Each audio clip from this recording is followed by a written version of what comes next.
This series, which is called Gateway to the Holocaust, is painful to deliver because there's so few people who have capitalized upon what the great prophet Yeshaya, Isaiah, revealed in the 17th and 18th chapters regarding the imposition of a two-state destruction of Israel and how this would happen, why it would happen, who would cause it to happen, most importantly, when it would happen. And it is astonishing that a prophet can be that specific and it not resonate with God's people. I've been trying to explain to Israel that this Fakistinian state is going to be imposed upon you, and it's going to happen prior to, we just had a crash of our computer here. Oh, brought it back. I don't know what happened. Maybe we'll get it. Anyway, we have a camera stuck behind a teleprompter here that enables me to read the passages from Yeshaya that I will be citing, and it just went black, but it came back up, so that's a good sign. Anyway, with me constantly telling all who would listen that this is going to happen prior to the beginning of the time of Jacob's troubles, which according to the prophet Yeshaya begins with the 22nd of May, 2026, 7 years prior to our king Daud's return with Yahweh in 2033, which is exactly 2,000 years after he fulfilled Pesach, Matz, and Bakodim in 33 CE, and 3,000 years after the cornerstone was set for the house of Yahweh's name called the temple. 4,000 years from the time that Abraham and Yishak affirmed what Daud would do on Mount Moriah. God has a very clear schedule of all of these events. And so I began to share that this was going to happen, when it was going to happen, how it was going to happen. And yet all you get is yawns. And this is the most transformational event of our lifetimes. One of the most transformational events in the history of the world is going to be the imposition of an Islamic state carved out of the heart of Israel for the myth of the Palestinians. And Yeshaya told us all about it. Before we go into that, though, I want to share some thoughts that I have posted on X and Facebook this morning, which is the history of this myth of the Palestinians.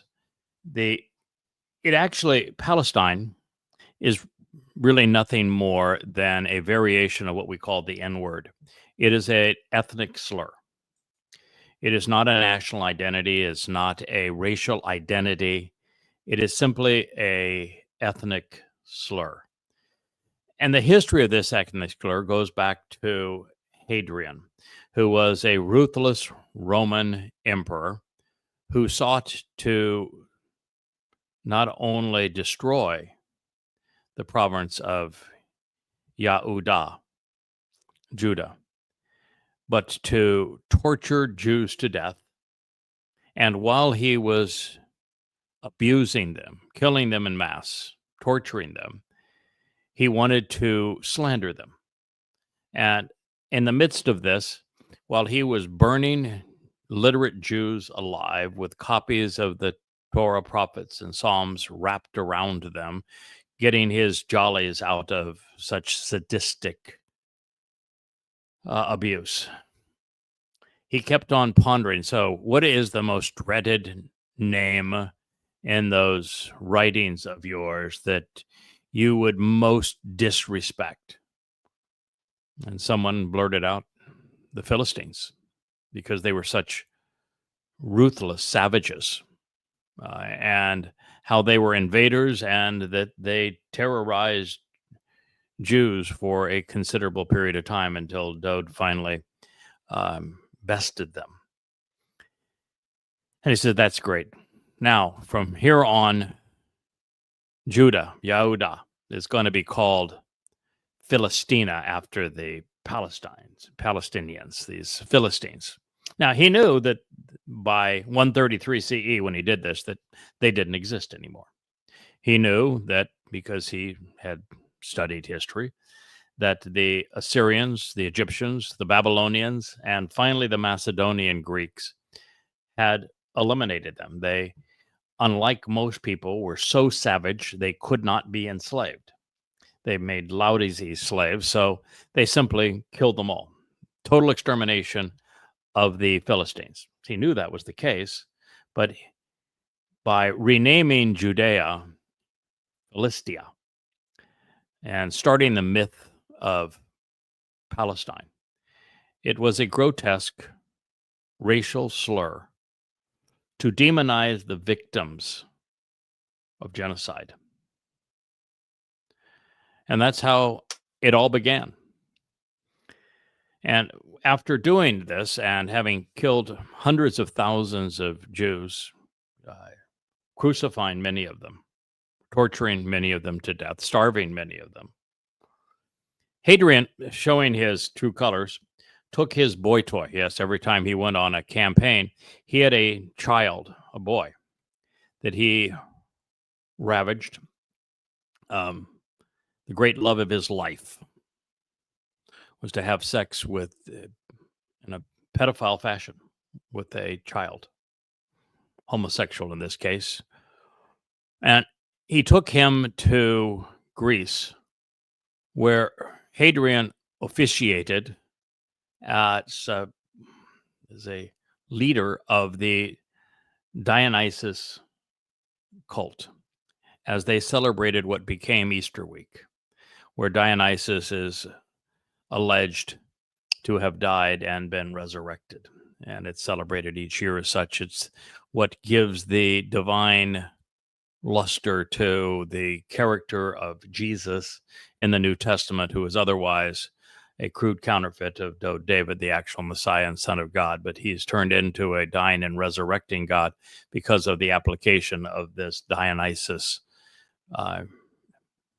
religious bent, of which Hadrian officiated. This is the birth of Palestine.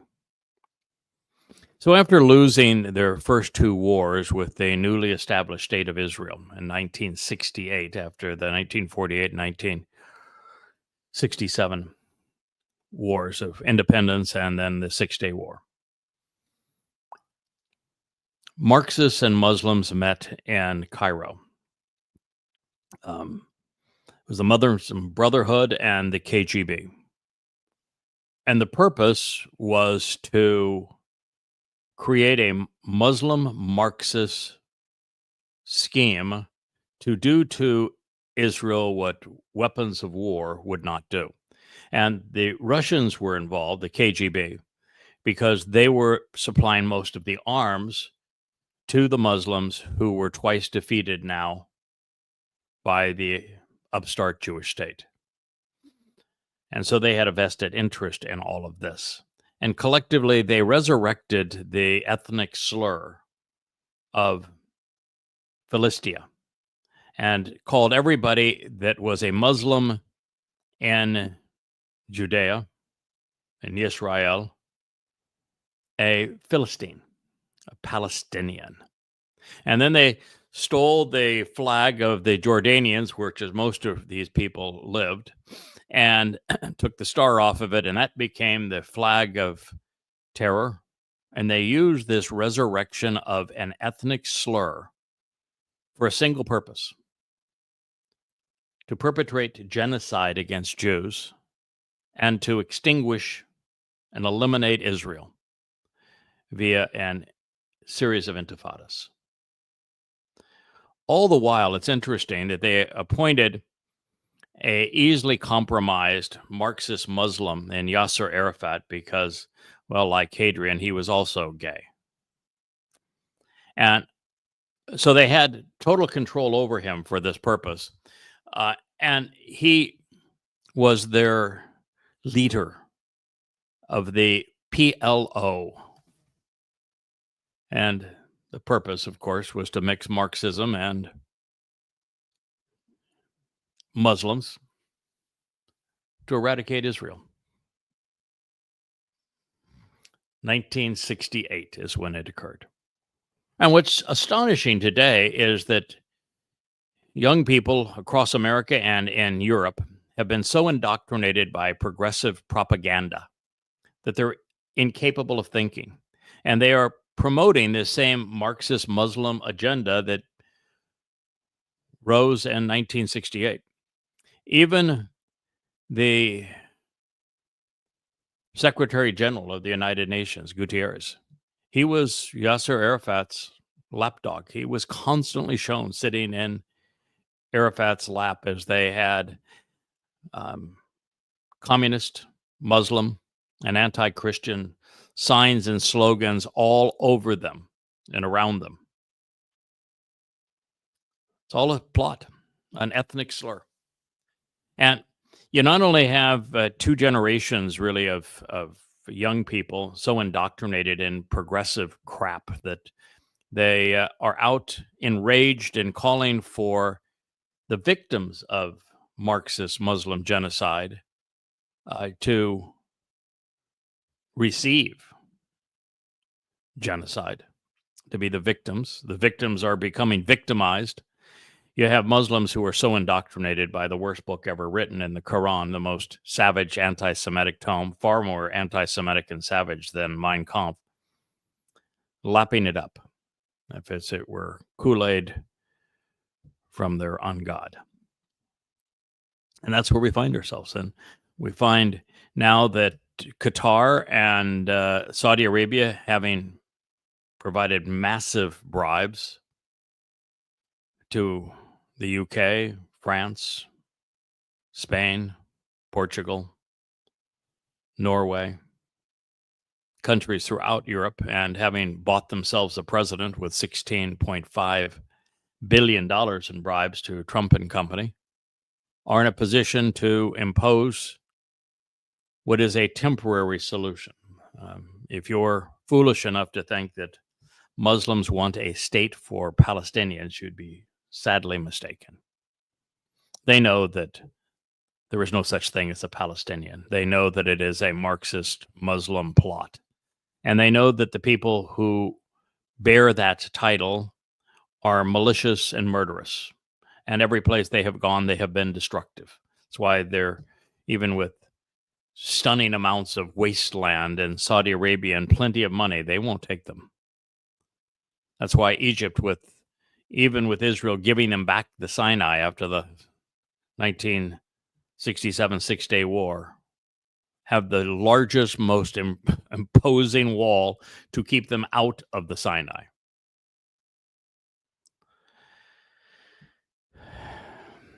And so it goes that we're within a week of the United Nations pursuing the creation of a Palestinian state.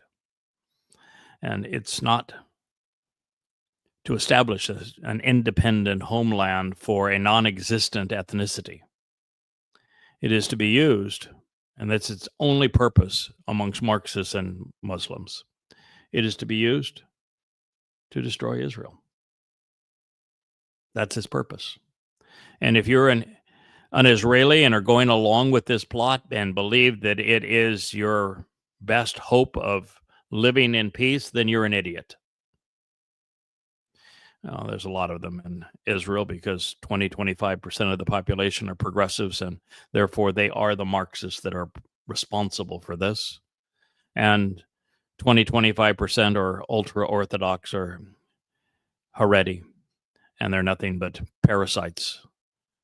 So it's not surprising that Israel is tearing itself apart. And part of the problem is that Israel chose the wrong tactic to defend itself against what happened on 10/7. And I said it at the time, that by going into Gaza and blowing up Gaza and thinking that you're going to solve this by attacking Hamas, that all you're going to do is make a bad situation worse. You're going to manufacture far more people who hate you than you're going to kill. And that's exactly what's happened. Probably 10-1. And you're going to turn world opinion against Israel. And that's what's happened. There was a much better way to go about this, and I laid out a 5-point plan. And the first part of that, of course, is to recognize that the primary enemy that is attacking Israel is Islam, and that it's being championed by progressives. And that alliance needed to be exposed. There needed to be a thorough discussion of what I've just shared. Well, returning now to the prophecy. Well, Shabuah is going to be the last opportunity to leave this planet alive before it spins out of control in anti-Semitic rage.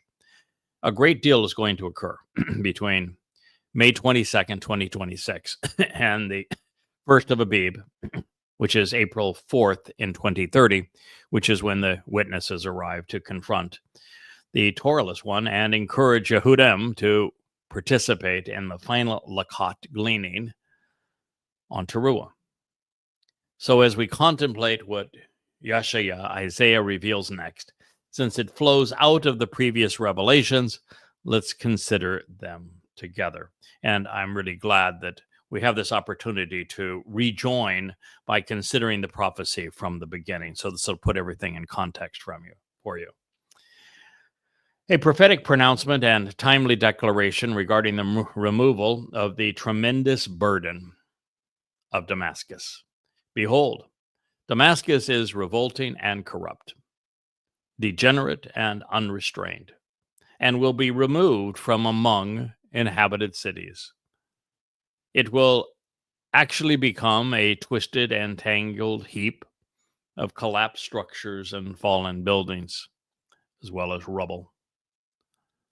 Abandoned and damned, destroyed and deserted will be the inhabitants of the terrorized regions of anguished cities filled with disgusting religious temples and shrines, as well as wrathful donkeys, particularly of Aurora, the repudiated outcasts who are repugnant refugees of the Arnon Valley and Ammon, Jordan.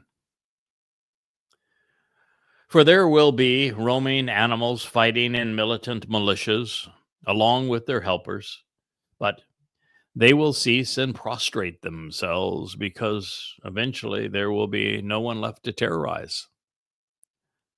This is Yeshaya, Isaiah 17:1 and 2.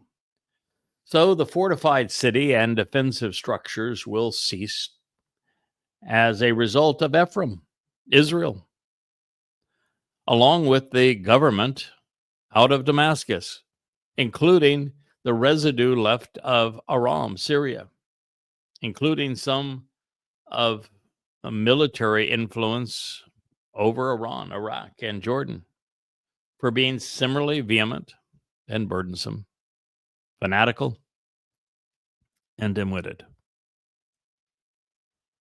The children of Israel, individuals who engage and endure with God, will actually continue to exist, prophetically declares Yahweh, of the vast array of spiritual messengers and envoys. And it will actually transpire that in that day, that her size,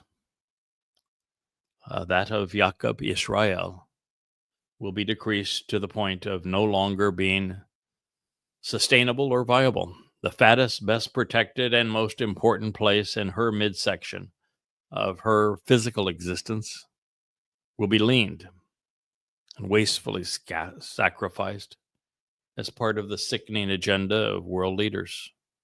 Isaiah 17:4. Then there will exist something which can be compared to the collecting and bringing about of an intensely dramatic ingathering, the removal and receiving of a harvest, a reaping during a short but vexing time of standing grain, deeply rooted, steadfast, upright, and established. Then his Zeroah, the one who is cultivating the seed sown for his harvest to become fruitful and productive, will reap this harvest with unfolding implications, cutting the valued crop away from a troubling time. This of first fruits, forming an overflowing torrent moving swiftly from one place to another in linear fashion as a result of this stem off of the main branch. In addition, there will be a time certain that which is similar to a rapid gleaning of what is left in a final ingathering to be quickly prepared and removed, a lakot. This of first fruits flowing from one place to another in linear fashion in the profound depths of Raphaim, where the sick have been healed and the defective have been restored, while the feeble still falter and the souls of the dead remain. Isaiah 17:5. Now this brings us to the most amazing installment of the prophecy pursuant to our time. Yeshaya's insights will take us into a place none of us could have imagined, and yet they have all been here for us to read for 27 centuries. So up to this point, we know that the government of Syria would fall. That was predicted, and it has happened. We know that buildings in Damascus and surrounds will be reduced to twisted rubble. According to satellite imagery, 106,000 buildings fit that description in and around Damascus, with 26,000 of them being in Damascus itself. Prophecy fulfilled.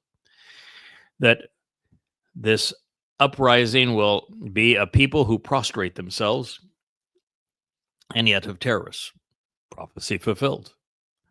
That they will include those who call themselves refugees and outcasts, who are part of these asses in and around Ammon, Jordan.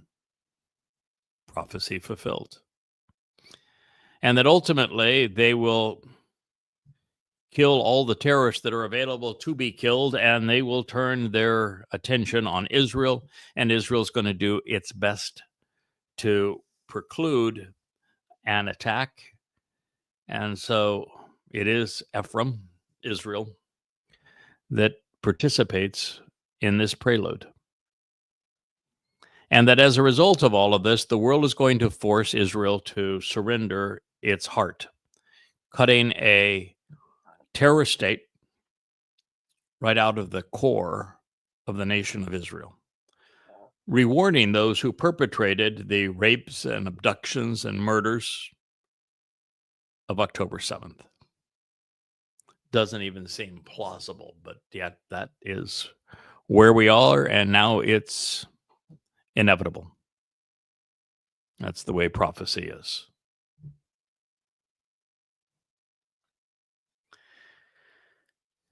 It says, and he will remain, enduring, being left behind as flesh and blood.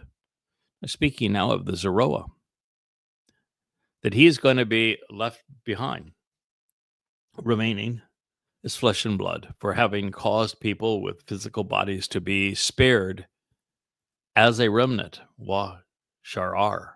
Then acting as kin in a close relationship, he, speaking of the Zeroah, will stay behind, his body serving as a reminder for the remainder of the extended family who are still leavened, a remnant of blood relations left over and remaining as physical beings.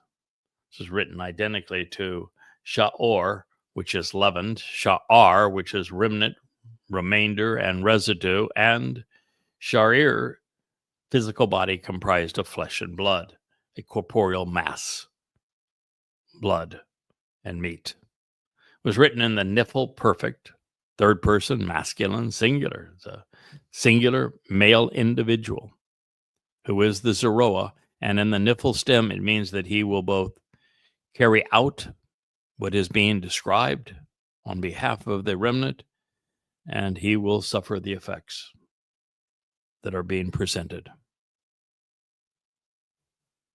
And it's going to happen in a very decisive moment in time.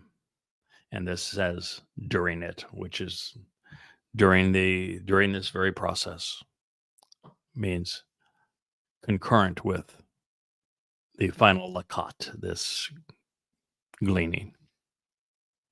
Thrust aside and left on the stems and branches, as would be the case of an olive tree when beaten from all around to shake off the last of its fruit.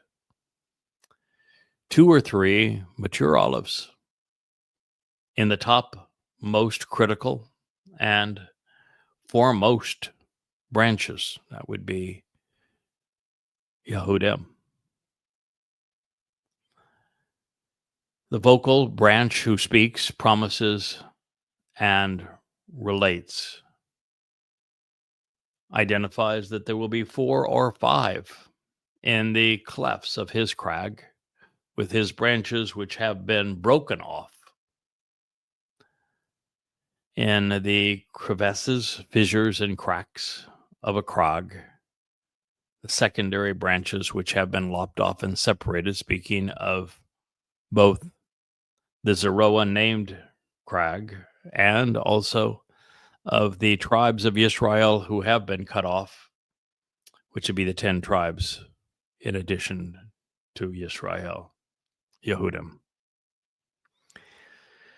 Of the fruitful, coming by way of the fruitful and productive heifer, of the one cultivating a flourishing and abundant harvest on behalf of future generations. Parah prophetically declares, Yahweh, God of Israel. Isaiah 17:6. I'm certain that you notice that Shabuah is a katzar, and that means it's a harvest. It is followed by Teruah 7 years later. After all, Shabuah means 7, which is a lakat, a gleaning. The promise of 7s will materialize at the outset of the time of Yisrael's troubles with a shimmering stream of souls leaving an anguished planet for a joyous experience in Shamaim on the Shabat of May 22nd, 2026, which is when Shabuah will be fulfilled. Then, as the Ha-eth Shar, Yaakov, which is the time of Israel's troubles, comes to a frantic and horrific close as a consequence of the adversary's manipulations, of this Marxist Muslim agenda against God's people, a final few will be withdrawn on trumpets, the day of the herald, a Friday evening at sunset, September 23rd, 2033, with yet another stream of light headed out of harm's way. Now, on this day and thereafter, as part of Teruah, there will be an oliyah caused by the choder stem when whacking away at the olive tree for this final gleaning. In addition to the olives which are gleaned, there will be 7 olives thrust aside and left on the branches. They will not be part of the lakat.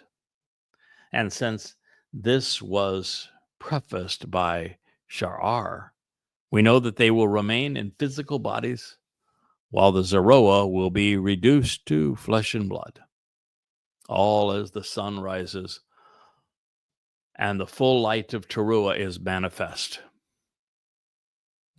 Sound the shofar. But more on this momentarily.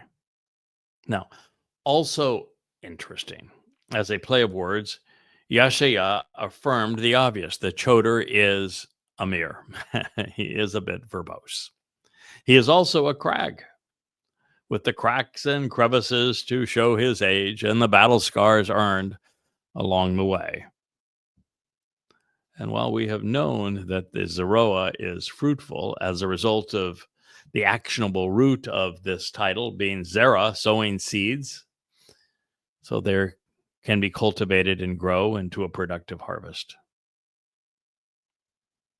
This is the first time that the one cultivating the Moedim of Katsir has been identified as a parah, a productive heifer. And that there is some extraordinary implications regarding this. I haven't shared this previously, but since Yeshaya Called the final Zeroah an emir, talkative stick, it is germane to this conversation to reveal that par, bull, was written Pei Rosh. These letters are found among the final 6 in the Hebrew alphabet. They mean that the come lately will be a man, known for his big head and big mouth. Yahweh's par listens. He observes, he thinks, and then he speaks. That is why he is called the Kol voice of God. It is also insightful to reveal that Parah, the one who is fruitful, is scribed Pe Rosh He, which is presented in the original script of the Torah as something that affirms that the heifer is human because the He is a man standing up, pointing up to God. This productive and fruitful bull has a harvest that is exceptionally vocal because the first letter is the Pe is in the form of a mouth. And of course, the Rosh is a thinking and observant person presented as their head. Therefore, this is an exceptionally vocal, observant, and thoughtful man who takes a stand to point the way to God. That is a parah. In his final stand in this role, he is dubbed the red heifer. But that's like calling Dode a lamb when fulfilling Passover. He fulfilled the role of the lamb, but he was very much a man, and it was a man's corporeal body, a bashar, that suffered Roman crucifixion to fulfill Passover in 33 CE. Likewise, Yahweh was using the metaphor of the red heifer because the man from Edom, this final Zeroah, Yada, at this moment, he is going to be bloody red. He is a man of the earth, and he is bullish in his approach to the word of God and to protecting God's people and trampling out all manner of demons and serpents. And he is productive, exceedingly fruitful in his ways. That's why it's used this way. As is the case with almost every word sharing the par root of bull, para, which we will confront as we make our way through the Torah from Bamidbar 19 to Numbers 5. It's one of the most interesting comparisons that there is in the Torah. It is the Adamah Parah, this red heifer, or bloody red man of the earth who is productive, that is sacrificed to cleanse and prepare the adulterous woman of Numbers 5, such that Israel is prepared to be betrothed to King Dode upon his return. And so in this light, it is defined as to expose and to dismiss, to uncover and then absolve. And in this context, the red heifer's ensuing sacrifice on Towrah and on behalf of those left behind is to unbind and to discharge with payment remitted, to overlook a penalty otherwise due. Foreshadowing what the heifer will endure as we consider his ordeal in the 4th book of the Torah and Bamidbar Numbers.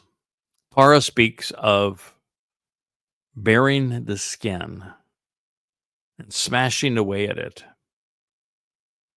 to offer it as compensation. It describes the nature of those bludgeoning the heifer to death, because Parah reveals that an unrestrained mob will be out of control.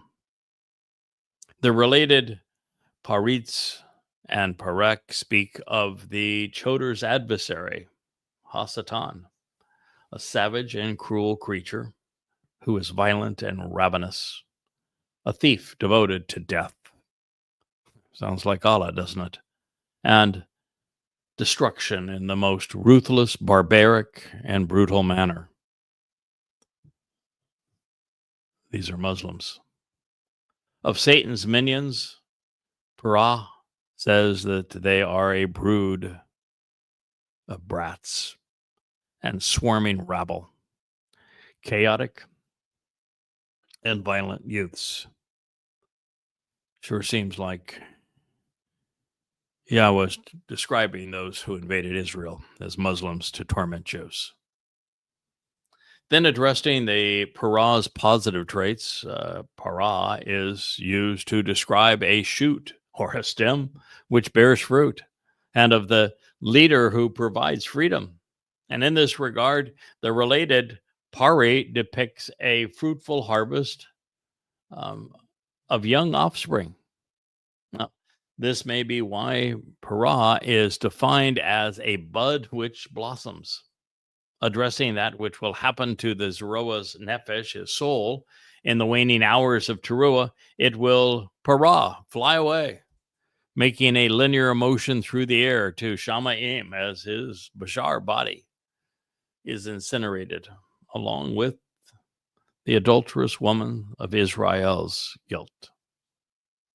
Now, parah, which means to release and let go, to cast off and to let run free and wild, totally emancipated in this context, would be reminiscent of let my people go. It speaks of the initiation of another Yatsa Exodus. This one back to the ultimate promised land, to the earth restored to the conditions of Gan Eden. Now, in this context, it is interesting to note that a paraz is a prince who governs, and he is a fighter who defends. When spelled with an aleph rather than the ain, para means to thrive, because one is fruitful. And while the tertiary definition of para is deduced from the feminine ah suffix added to par, bull, the actual meaning of the word is to be very productive and fruitful, cultivating offspring through an abundant harvest, which is this bull's purpose. To para is to cause others to sprout, blossom, flourish, and thrive while promoting their growth and maturity.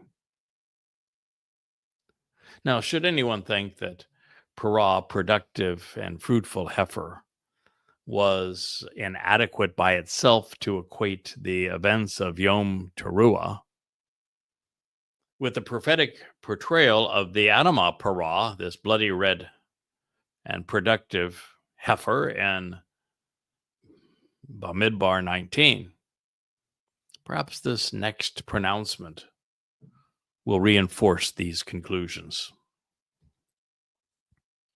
In that specific day, this man, Ha-Adam, this human descended from Adam, the masculine of Adamah, bloody red earth, will actually pay attention to, highly regard, and accept the Almighty, the one engaged and who acted to get this done, his maker. And his eyes will choose to continuously look toward the set apart one of Yisrael, Isaiah 17:7. In these words, Yahweh isn't suggesting that this gleaning, I should say, of the covenant's children during Teruah will cause mankind to regard and accept him, because for the next 10 days, most people will continue to reject him, favoring gods men have made rather than the creator of men. That is why he used Ha-Adam, the man, this man, rather than the more common terms for individuals, peoples, or mortals. Ha-Adam is a singular individual, a depiction which is common throughout the Torah, prophets, and Psalms, because the path to Yahweh is walked individually.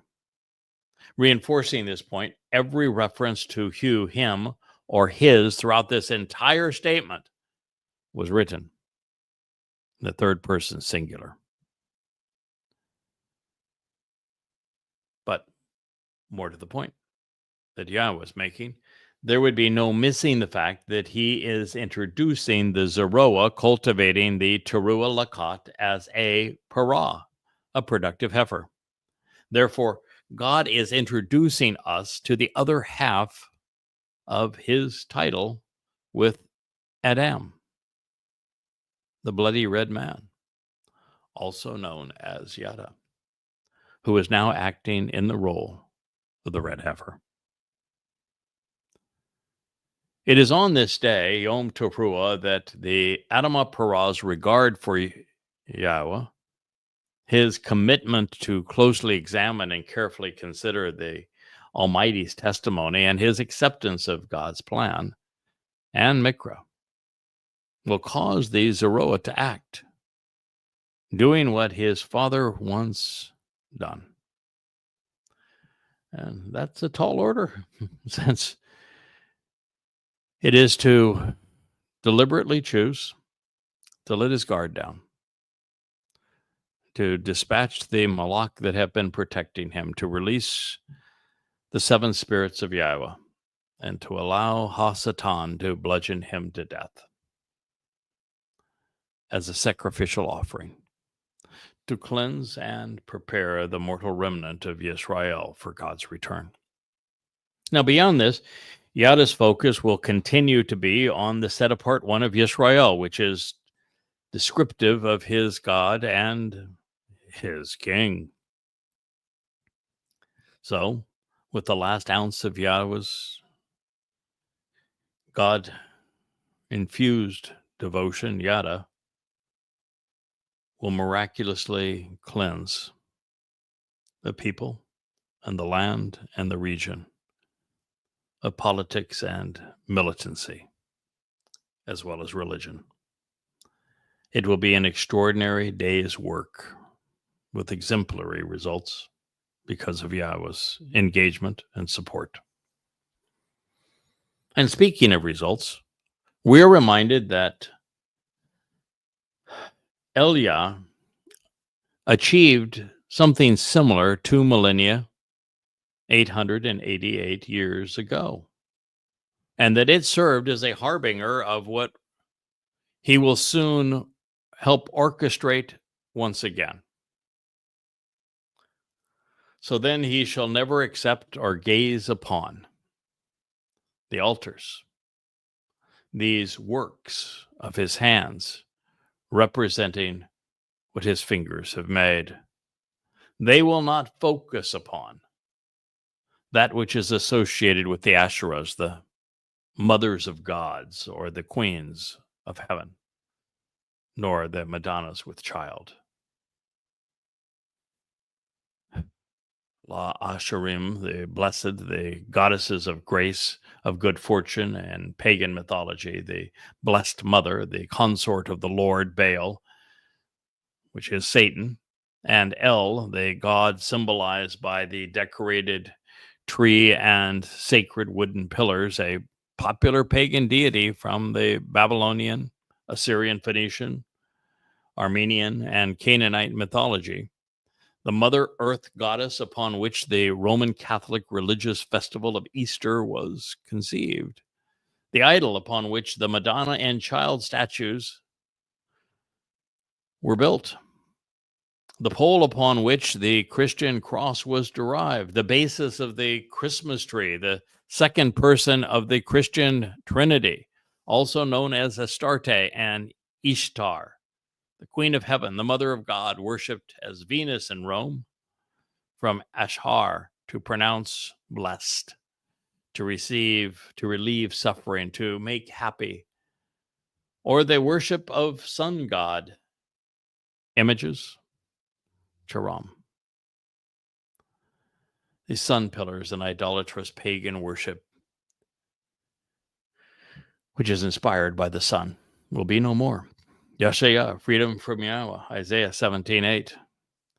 It will be forevermore as it once was during Eliah's humiliation and extermination of all things pertaining to the politicized religions. These have now evolved from the Asherahs and the worship of sun god images into Christianity, Judaism, and Islam. And as we turn back the pages of time to our future and explore what the Torah reveals about tomorrow, all of this is relevant to where we're going. If you don't think it applies to Judaism, then why do you wear a circular disc kippah? Why do you have as the symbol of your religion and country a star? Why is Kabbalah so central to the religion of Judaism? And if you think it doesn't apply to Christianity, why are there halos? Why is there a Christmas tree? Why is there Christmas? Why is there Easter? Why are there steeples that catch the first and last rays of the sun? Why are all of these things as such? Now, as I was translating the prophecy regarding the bloody moon, I realized that I was going to be sacrificed by my adversary, the adversary, Satan, during the final day of the 42 months as the witness and Zeroah calling Yisrael and the world to Yahowah for the Towrah gleaning and the Kippurim homecoming. And at the time, I had thought that there was nothing more to this than my role as the bull of Shabuah. And now that Kippurim was over with my blood sprinkled on the mercy seat to allow Yisrael to approach God, well, no big deal. Who wouldn't give a little for the cause?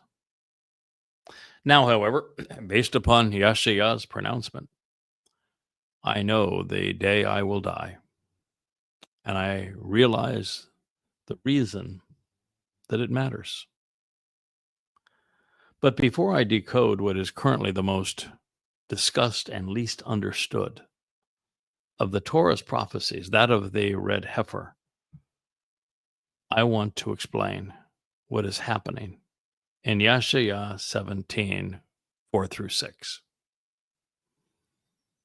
Pulling back to see the bigger picture into which this prophecy will play out, we find that the consensus of world leaders will be that come to the conclusion that Muslims, moronically called Palestinians off the old Roman ethnic slur, who stand in a long line of Islamic terrorists who have been killing, raping, enslaving, and persecuting Jews since 622 CE, somehow deserve an autonomous state, even though incredulously Fakistan will have the same borders Muslims violently rejected.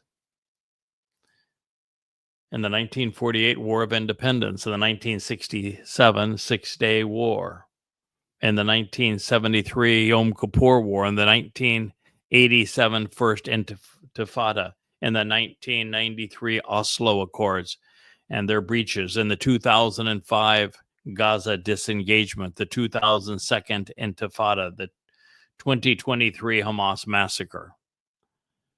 Despite the grotesque and appalling immorality of rewarding mass murdering Muslims with a nation carved out of the heartland of the people that they have sought to annihilate. Yahowah confirmed 2,700 years ago that this insanity would occur, with many progressive Jews promoting their own demise. Now, once this occurs, especially in the most anti-Semitic climate in world history, and with 2 billion demonic Muslims surrounding Israel, calling for the nation's demise, Israel will begin fighting a losing battle, a deadly war for its very right to exist. and not wanting his covenant family to witness or endure the sadistic carnage, nor fall victim to it, Yahweh will be orchestrating the Shabuah harvest of standing grain on May 22, 2026, all in concert with the work of his Zeroah. 3.5 years later, on 1 Abib, April 4th in 2030, Yada is going to return with Elia as one of the two witnesses. Their mission will be to expose and condemn the adversary, now stirring the pot in corporeal form, all while denouncing religion and politics. At the same time, the two witnesses will be encouraging Jews to avail themselves of the Teruah olive lakot gleaning. This will be another opportunity to live forever. Now, by design, not everyone is going to be withdrawn. The choder, after beating the olive tree to glean its final fruit, will leave other olives, 2 or 3 on the top branch, Yehudim, and 4 or 5 protected in the fissures of the crag on the cut off branches, the Israelites. And their instructions will be to do as Yahweh specifies in Bamidbar, Numbers 19. Once I am tortuously and publicly sacrificed, my heart likely eaten, and some of my blood guzzled, all by the corporeal manifestation of Satan, as he exclaimed in his autobiography, Ezekiel. Of course, my body will be openly displayed for a moment as a trophy, which I realize will be on the Temple Mount overlooking the city of Daud. And I say this not only because of the prophecy, but because prior to this time, I will have cleansed Moriah of the nastiness of the dome of the rock and the mosque known as Alaska, sweeping away that rubbish. This is actually good news, as it conveys the fate that I will have chosen for reasons I hope you appreciate.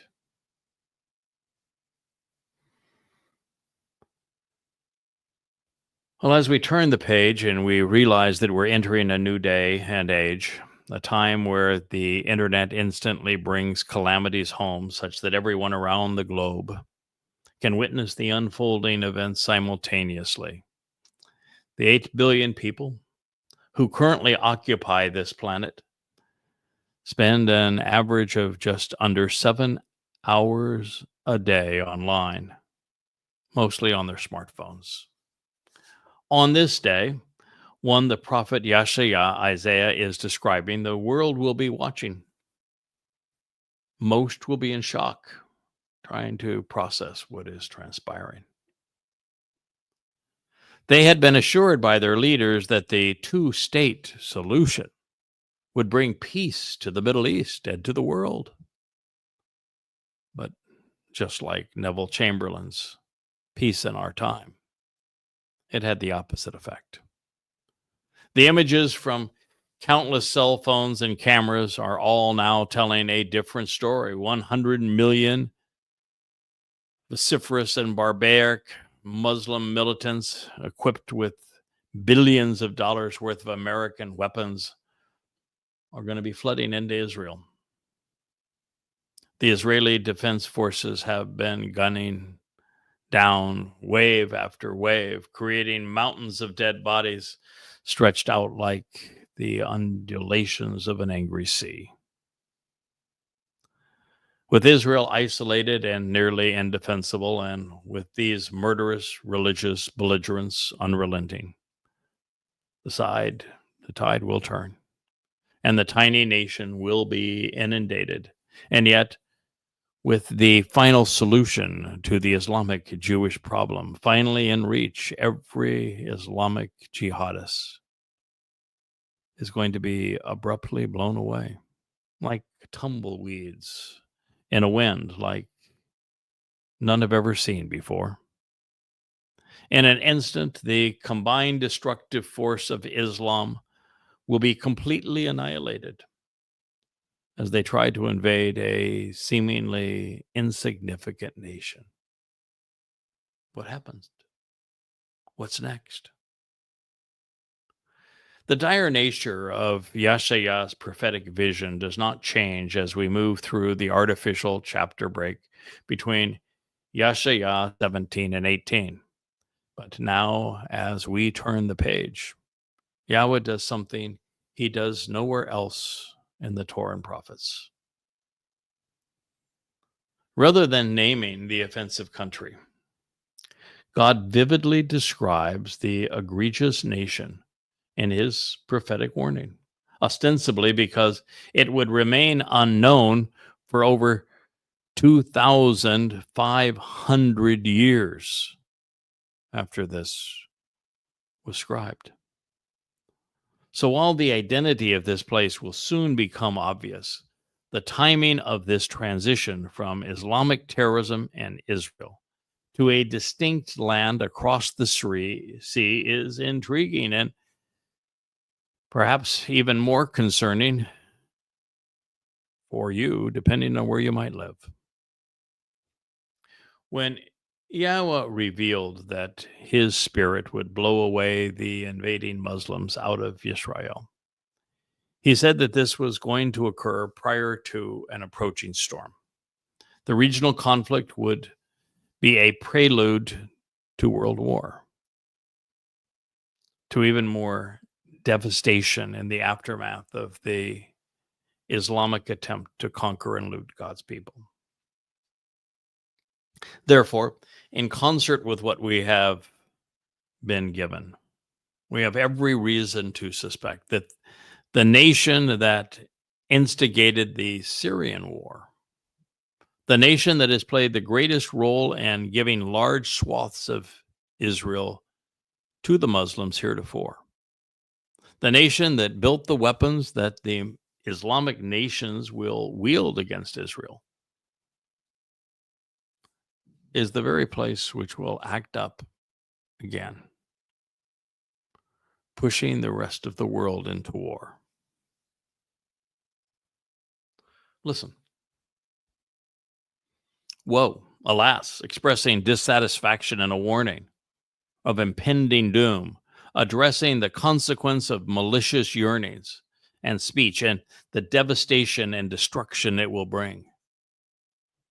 To the land, to the realm, nation, country, and place of whirling and hovering, of buzzing and swarming, the likeness and the image of a loud percussive flying weapon with vibrating and noisy metal components swirling around, which are used to devour and destroy, of the rhythmic clamor of a locust like armaments which shadow over others, causing them to quiver in fear beneath. These are whirling and hovering wings, structures of a winged apparatus like a bird, which, relationally speaking, it is out of the region beyond Eber, the place situated across and on the opposite side of the world from the perspective of Israel. An arrogant and haughty place, an immoral place prone to furious outbursts born out of an improper attitude and bias. A meddling busybody with the propensity to invoke itself in the affairs of others, in the direction of the rivers of Cush,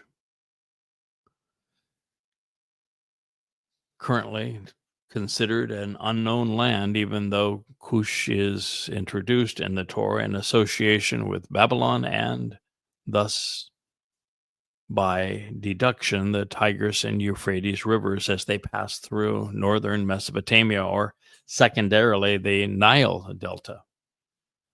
This is Yahowah. Salvation is from Yahweh, Isaiah 18:1. We're now getting into the part where it becomes obvious But the prophet is blaming the two-state solution and the weapons that are wielded against Israel when she is no longer defensible on America, the land of these whirling wings across the sea. Well, as a master of the obvious, few things are worse than being the object of a woe. You don't want to be the subject of a woe when God is speaking. And he is speaking here, he is addressing this nation of whirling wings, especially when the excruciating expression of intense dissatisfaction from God is a warning. It's the antithesis of a divine blessing. And so many have been beguiled into believing their nation is somehow blessed by God when he is cursing them. Salatzal, which was translated as whirling and hovering, is from the verbal root tasal, which speaks of quivering in fear. This, when combined with the image of loud percussive flying weapons which swarm in, armaments buzzing to destroy, paints a rather graphic picture similar, well, to the scene if you have watched the movie Apocalypse Now. Do you recall before Robert Duvall tells us that he loves the smell of napalm in the morning, that a swarm of Huey helicopter gunships, wings whirling, machine guns blazing, missiles firing, instill panic among the women and children living in a Vietnam village, collectively destroying everything in sight, all punctuated by the German March of the Valkyries blaring from their loudspeakers. If you've seen it, you know what is to come. Fast forward some 60 years, and more fearsome still, the quintessentially American Apache and Black Hawk, I should say, gunships, replete with buzzing Gatling guns, have swarmed in on whirling wings to instill fear throughout the Islamic Middle East. Yahweh did not have a word for military helicopter at his disposal, circa 700 BCE. He was inspired to explain what he was witnessing. This Yahshua saw this vision. He actually saw the future. And so he's looking for a Hebrew word to describe what he is witnessing. It's the way prophecy works. And our future, and he used Saul at Saul, where Saul was repeated.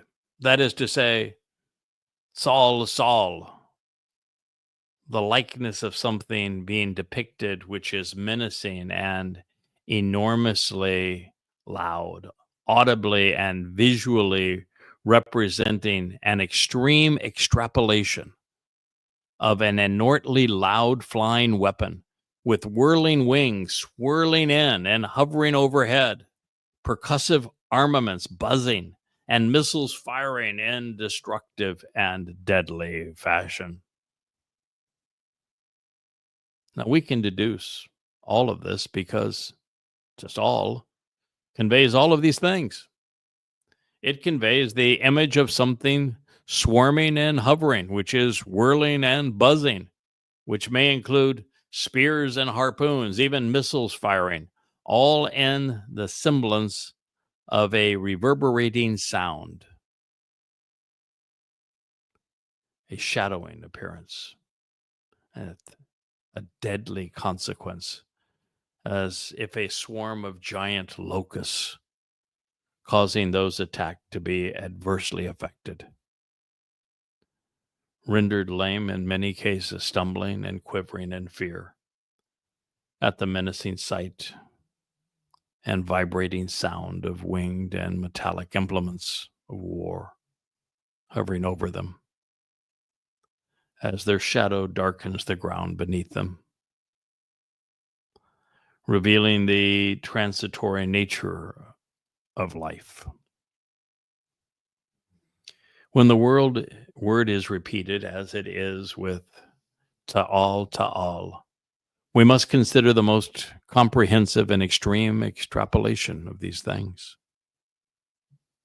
Then with Sa'al modifying kanaf, wings, we are left with 4 variations of one option, each of which apply: fixed and rotary wing military aircraft, which are either piloted or drones.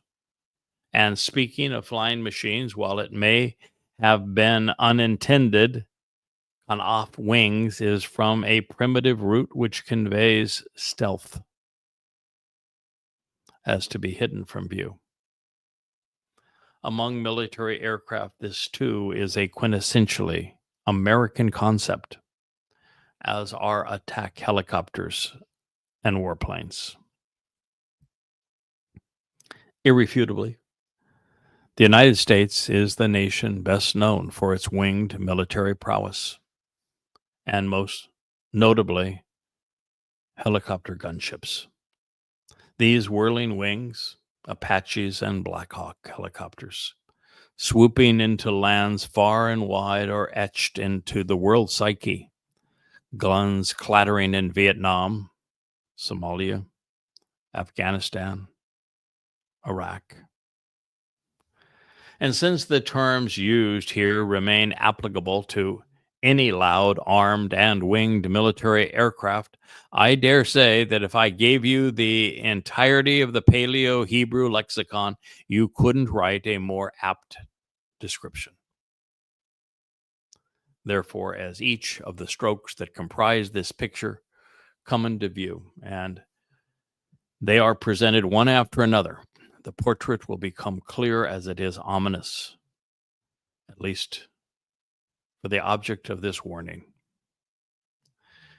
Kanaf, which describes the structure of winged appendages, such as those that are found on a bird, which are used to propel flight, conveys the insights particularly germane to the nation positioned at the biting edge of this expression of dissatisfaction.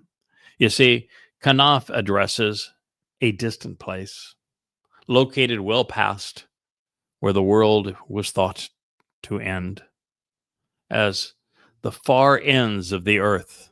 Also, from the Israelite perspective, the swirling wings seem to come out of the extreme limits of space. These kanaf, stealthy, hidden, and secret airborne machines are capable of putting people into a corner and thrusting them aside. These are clues that we are going to consider as we more fully expand all of this narrative. Now, the next word, of course, was Asher, which was rendered as which, relationally speaking, and shows the way. It was deployed to reveal the relationship that exists between the whirling wings and the location of the place from which they will approach. And that nation is Eber, a region that is well beyond the borders of Israel, a place situated across the sea on the opposite side of the world from the promised land. It is Eber, an arrogant and haughty place, an immoral culture prone to furious outbursts and born out of an improper attitude and bias. The nation is meddling. It's a busybody with their propensity to involve itself in the affairs of others. It is filled with Ibri, Hebrews, and thus has a significant Jewish population. Lastly, since the root of Eber is Abar, the people of this nation have been alienated because of their position on Passover. Eber is invalid from God's perspective, and that is why they're perishing. Now, since God is law, pointing us in the direction of something and encouraging us to view its location as a special extension towards this place, we've been given some bearings. With that in mind, the next clue, Nakari, rivers, plural, says that the proper bearing is either past the Tigris and Euphrates rivers or the river system found in the Nile Delta. If it were singular, we'd turn to the Jordan River, although the land most divided by rivers is the same place where the aerial warfare that we've seen depicted has become ubiquitous. The nation which seems to meet all of the criterion we've seen thus far. Now, beyond this, Na'ar speaks of traveling en masse and of a constant flow of a large number of people. So we ought to be looking for a populous nation where the citizenry travels continually and freely and where the military can project its enormous force. Although the next word is Cush. Let's table what can be known about it and what it may represent for a moment so that we can retain our focus on the land of whirling winged aircraft. After all, Cush isn't the country being warned or scolded, but instead a place that simply points us in the direction of the subject nation. Now, hovering and whirling winged aircraft, engines roaring and armaments blazing, is such a remarkable visual picture. Let's consider those implications, especially as they relate to the nation best known for producing and deploying these menacing airborne killing machines. America's first military helicopter was the Sikorsky R-4, initially flown in 1942. Between the R-4, H-5, and R-6, 650 warbirds were deployed. The U.S. quickly made the leap to spying in 1945 with the Bell H-13 Sioux, its second military helicopter. A total of 2,400 were put into service. And during the 1950s, the U.S. produced 2,000 Hiller OH-23 Ravens, 1,100 Sikorsky H-19 utility, and 707 Vertol H-21 cargo helicopters. The initial assault rotary wing warbird was the Sikorsky CH-37 Mojave, which was manufactured from 1956 through 1969. Now, this led to the first of two helicopters, which came to be emblematic of American intervention and aggression, a metaphor for the nation's loudmouth and menacing bite, symbolic of its propensity to involve itself in the affairs of others. This would be the Bell UH-1 Iroquois, nicknamed the Huey, quickly becoming the world's most recognizable helicopter. It was first flown in 1959, where 16,000 were deployed. 7,000 of them used to make a bad situation worse than Vietnam, and 5,600 of those destroyed during the conflict.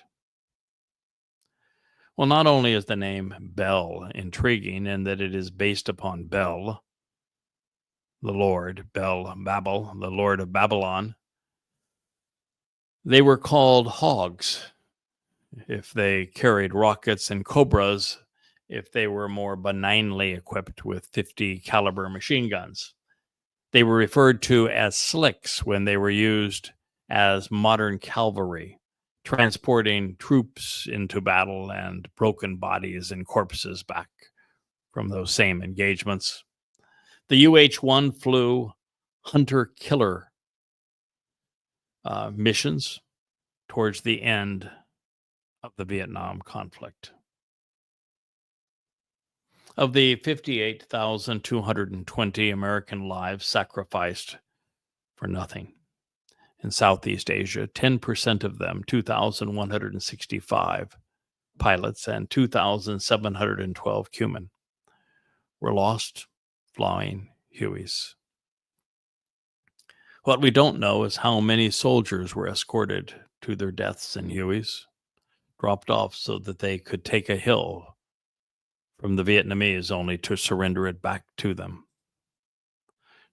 Nor does the 101st Airborne keep records of the number of tormented troops flown back to camp so they could fight and die on another day. In the years that followed, 1,500 Sikorsky Sea Kings were produced, scores of them to transport U.S. presidents from the Rose Garden to Air Force One, or Air Horror One now that it's being provided by Qatar. Boeing manufactured 1,200 Chinooks, the twin rotor behemoths, beginning in 1962. The first Hughes chopper was the Cayuse, which had 1,400 entering service. The MD McDonnell Douglas MH-6 Little Bird followed, but because it was used only for special operations, the number brought into service remains classified. We don't want you to know what the government is secretly doing. The first pure attack helicopter was the Bell AH-1G Cobra, of which the Marines ordered 1,116. Bell hit a gold mine with their OH-58 Kiowa, selling 2,200 of the versatile warbirds used for observation, reconnaissance, utility, and direct fire support, according to their Model 206 Jet Ranger, with 7,300 built to carry military brass around in style. Beginning in 1979, Sikorsky introduced the first in a series of combat killing machines with the UH-60 Black Hawk and the Pave Hawk. It served as the U.S. Army's tactical support replacement for the Bell UH-1. These whirling wings were designed for electronic warfare and for special operations. They were also used for new missions and roles, including mine laying. Isn't that special? So special, apparently, that 2,700 have been deployed. And that does not include the still classified stealth variation, such as the ones deployed to assassinate the reclusive Osama bin Laden. America's baddest bird, the Boeing McDonnell Hughes AH-64 Apache, followed, entering service in 1984 with production soaring above 1,100 aircraft. While Hughes would remake 471 Defenders beginning in 1976, no one seems to know what they were used to defend. The ultimate boondoggle, the Bell Boeing V-22 Osprey, was designed in 1983 and entered service in 2007, with just 160 attempting to fly since that time. The RH-66 Comanche, the Keep America First sneaky upgrade of the killing prowess of the Apache, has had a tough time migrating the political climate shifts in Washington. So after two were produced at exorbitant costs of $6.9 billion, the stealth helicopter program was canceled. Well, in actuality, when Congress faltered, the Hawks simply applied the stealth and noise suppression technology to Sikorsky's popular UH-60 Black Hawk and have produced an undisclosed quantity. The latest disclosed killer, aptly named Venom, entered service in 2008, but fewer than 100 have been built. We are told that the Pulaski 49, an experimental high-speed compound stealth helicopter, is currently under development. All of this is to say that the United States has a veritable monopoly on whirling winged combat aircraft. Now let's bring in the drones. As of 5 years ago, the last public report, the U.S. military operated 7,400 RQ-11. These Ravens, there were 990 AeroVironment Wasp 2s or 3s, 1,137 AeroVironment RQ-20 Pumas, 306 RQ-16T Hawk UAS systems, 246 Turbine and Hellfire missile-ready Predators, and MQ-1C Gray Eagles, 126 MQ-9 Reaper Hunter Killers, which is a $17 million machine, 491 RQ-7 Shadows, also a $17 million machine, including its launch systems, and 33 RQ-4 Global Hawks, a vastly larger remotely controlled airborne drone costing just over $222 million apiece. Now, countless additional unmanned air vehicles, UAVs, have been produced by the U.S. military since this 2014 inventory was made public, and no one knows the quantity flown by America's spy agencies who have had lethal authority restored after lobbying the Trump administration for it. Moreover, the military role of unmanned aircraft systems is growing at unprecedented rates. These war machines range from a few $1,000s to hundreds of millions of dollars and weigh in at less than a pound to up to 20 tons. Drones are so prevalent that they have shifted the moral arguments surrounding war, from targeting states to killing individuals. They have also lowered the threshold for going to war, allowing nations like America to intervene almost instantly and without public or political debate or approval. Barack Obama played God with them, murdering thousands of people without so much as an indictment, a trial, or even providing any evidence that they had killed a single American. And in keeping with video games, the digitizing the sting of death, we have entered a new world, a lethal and frightening time in which body counts are the means to keep score. And do not think that they are someone else's menace, because the U.S. military has admitted and justified deploying them over U.S. cities too.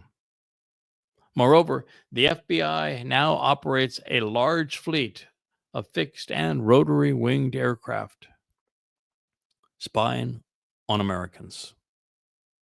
Now, especially germane to the prophecy, the U.S. military is now equipped with Black Hornet personnel reconnaissance systems, or nano drones, with a 6-inch long body shaped like a locust.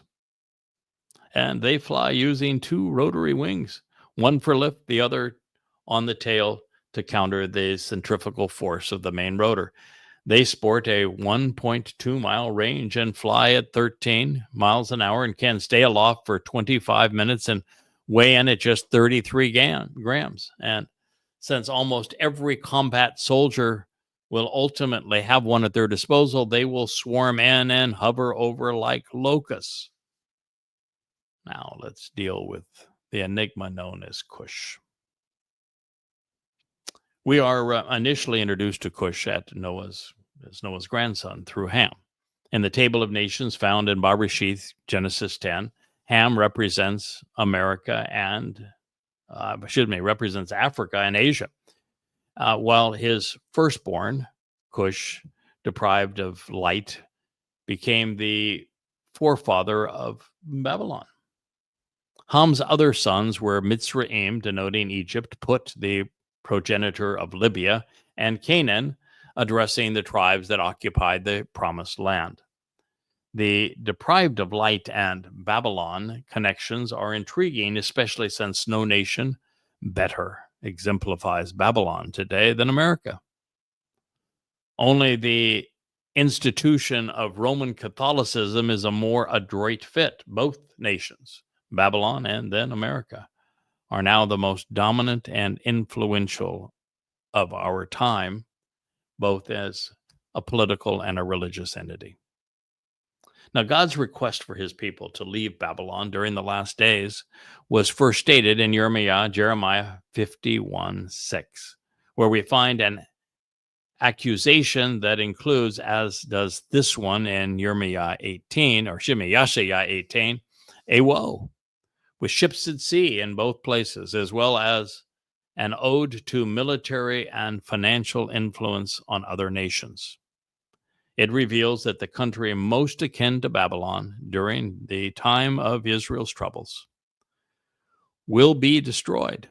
And as a result of this occurring, due to its enormous wealth and seaborne trade, world leaders will mourn for them because no one buys their cargo anymore.